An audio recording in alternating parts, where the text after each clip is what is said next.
ውድ ቻናላችን ቤተሰቦች እንኳን ወደ ቻናላችን በደህና መጣችሁ። አሁንም ሊቨርፑልን በተመለከቱ ዘገባዎች ተመልሼ መጥቻለሁ። በሳት የምንመለከታቸው ሊቨርፑሎች የቶተናም ተጫዋች ነው ሉካስ በርግቪንን ለማስፈረም እያሰቡ ነው እየተባለ ይገኛል። እንደዚሁም ቲያጎ አልካንትራ ለገበያ ማሰባሰቢያ ጨዋታ ወደ ሊቨርፑል ሊመለስ ነው።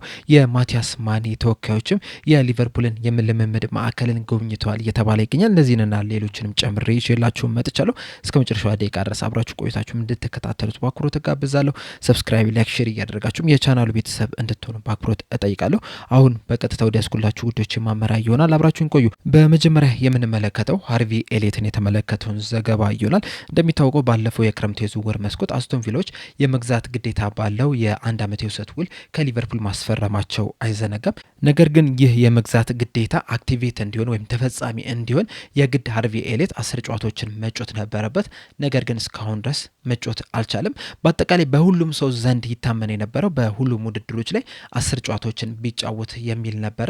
ነገር ግን በዛሬው ዕለት በወጡ መረጃዎች መሰረት የሃርቪ ኤሊየት የመግዛት ግዴታ አክቲቬት እንዲሆን ወይም ደግሞ ተፈጻሚነት እንዲኖረው 10 ጨዋታዎችን መጮት ያለበት በፕሪሚየር ሊጉ ብቻ ነው እየተባለ ይገኛል። ከፕሪሚየር ሊጉ ውጭ ባሉት ውድድሮች ላይ በካራባኦ ካፕ፣ በኤፍኤ ካፕ እንደዚሁም ደግሞ በኤሮፓ ሊግ ጨዋታዎች ላይ ከ10 በላይ ቢጫወት ራሱ ይህ የመግዛት ግዴታ አክቲቬት አይሆንም እየተባለ ይገኛል።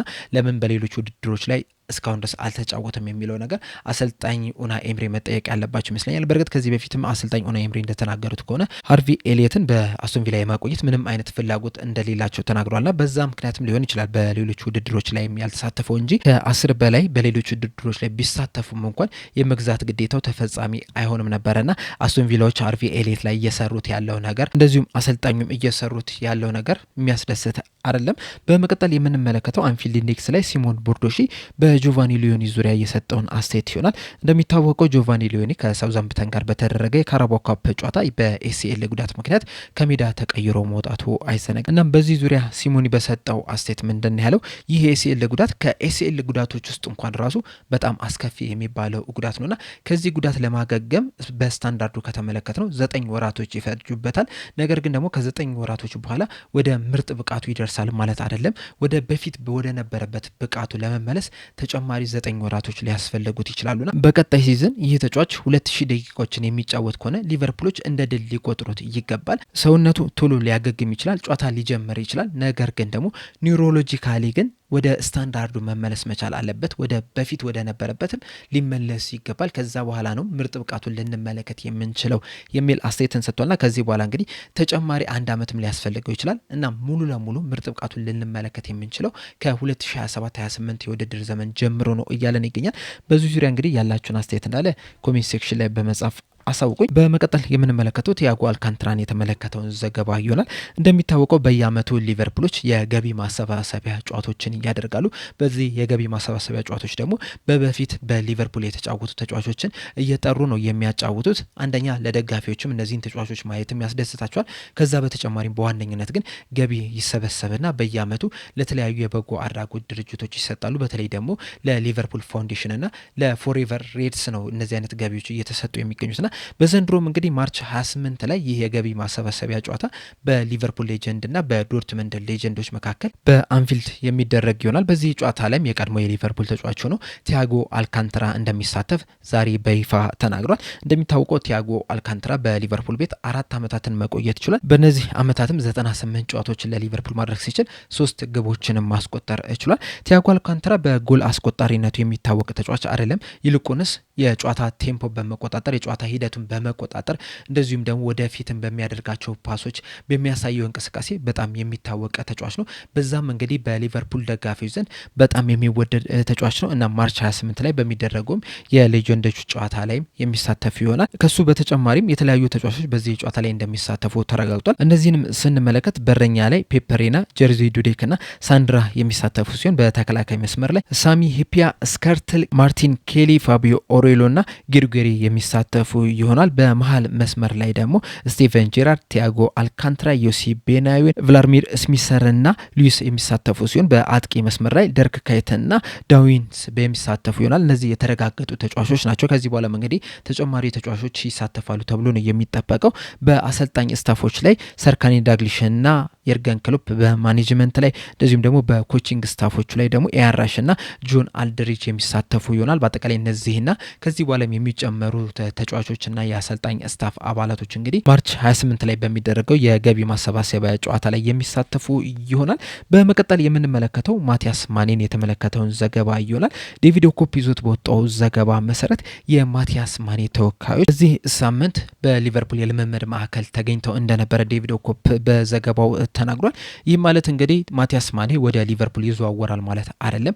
እንደሚታወቀው ሊቨርፑሎች እዚህ ተጫዋች ላይ ፍላጎት አላቸው። ነገር ግን ደግሞ ሊቨርፑሎች ብቻ አይደሉም እዚህ ተጫዋች ላይ ፍላጎት ያላቸው፣ ሌሎችም ክለቦች ይህንን ተጫዋች ለማስፈረም ፍላጎት አላቸውና የዚህ ተጫዋች ተወካዮችም እንግዲህ ወደ ተለያዩ ክለቦች እየሄዱ የልምምድ ማዕከላቸውን እየተመለከቱ ነው የሚገኙት። ይህም ደግሞ ተጫዋቹ ወዴት ቢሄድ የተሻለ የሚባል ቦታ ያገኛል የሚለውን ነገር ለማጣራት እያደረጉ ያለው ጥረት ነው እየተባለ የሚገኘውና ምናልባት በቀጣዩ የክረምቱ የዝውውር መስኮት ተጫዋቹ ከወልቭስ የሚለቅ ከሆነ ወደ የትኛው ክለብ ቢሄድ ለተጫዋቹ አሪፍ ነው የሚለውን ነገር ለማጣራት እንደዚሁም ደግሞ ወደ ሄደበትስ ክለብ ምን አይነት ነገር ሊገጥመው ይችላል፣ ምን አይነት የልምምድ ማዕከልስ ሊያገኝ ይችላል የሚለውን ነገር በደንብ ለማጣራት እያደረጉት ያለው እንቅስቃሴ ነው እየተባለ የሚገኘው። እዚህ ላይ እንግዲህ ሊቨርፑሎች ቀደም እንዳልኳችሁ ፍላጎት አላቸው። ነገር ግን ደግሞ ተጫዋቹን ያስፈርሙታል የሚለው ነገር በጣም ትልቅ ጥያቄ ነው። በተለይ ደግሞ የሚጫወትበትን ቦታ ስንመለከተው በዋነኝነት 10 ቁጥር ቦታ ላይ የሚጫወት ተጫዋች ነው።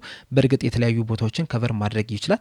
ነገር ግን ደግሞ በዋነኝነት 10 ቁጥር ቦታ ላይ እንደመጫወቱ መጠን እዛ ቦታ ላይ ደግሞ ሊቨርፑሎች በዚህ ሰዓት በጣም ምርጡ ተጫዋች የሆነውን ፍሎሪን ቪርትስን እያጫወቱ ነው የሚገኙትና እሱ እያለ ይሄ ተጫዋች የመጫወቻ እድል ያገኛሉ የሚለው ነገር በጣም ትልቅ ጥያቄ ነው። በእርግጥ ለሊቨርፑል ሊጠቅም ይችላል። ነገር ግን ከተጫዋቹ አንግል ስንመለከተው ግን በሊቨርፑል ቢመጣም ተቀያሪ ወንበር ላይ የመቀመጥ እድሉ በጣም የሰፋ ነው የሚሆነውና በዛ ምክንያት ወደ ሊቨርፑል ላይዘዋወር የሚችልበት እድል አለ ብዬ አስባለሁ። ነገር ግን ተጫዋቹ በጣም ኳሊቲ ያለው ተጫዋች ነው። ሊቨርፑሎችም እንቅስቃሴ ሊያደርጉ ይችላሉ። ምክንያቱም ልጁ ኳሊቲ ያለው ተጫዋች ነው። እንደዚሁም ደግሞ ሊቨርፑሎችም እንደዚህ አይነትም ኳሊቲ ያላቸውን ተጫዋቾች መሰብሰብ ይፈልጋሉ።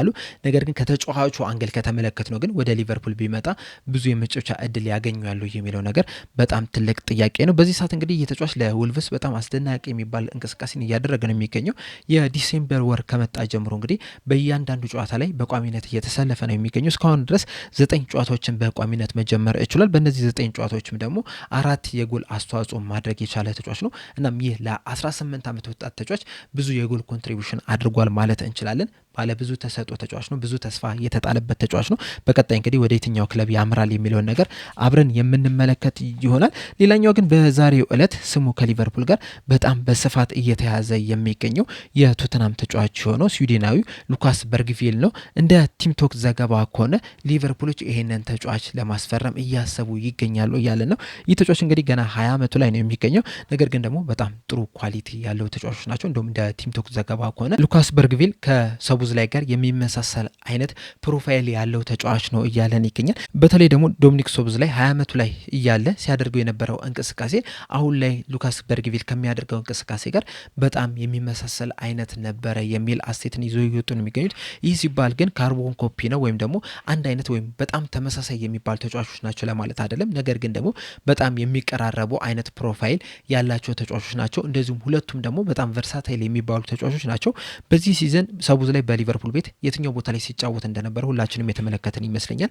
በቀኝ ፉልባክ ቦታ ላይ 6 ቁጥር ቦታ ላይ 8 ቁጥር 10 ቁጥር እንደዚሁም በቀኝ ክንፍ ቦታ ላይ ሲጫወት የነበረ ተጫዋች ነው። ልክ እንደዛ ሁላ የሉካስ በርግቪልን ስንመለከተው በ6 ቁጥር ቦታ ላይ ተጫውቷል፣ 8 ቁጥር ቦታ ላይ ተጫውቷል፣ 10 ቁጥር ቦታ ላይ ተጫውቷል። እንደዚሁም ደግሞ በግራ ክንፍ ላይም የተጫወተ ተጫዋች ነው። እንደ ዊንግ ባክነትም የተጫወተ ተጫዋች ነውና ሁለቱም በጣም ቨርሳታይል የሚባሉ ተጫዋቾች ናቸው። እንደዚሁም ሉካስ በርግቪል ቴክኒካሊም ጎበዝ የሚባል ተጫዋች ነው።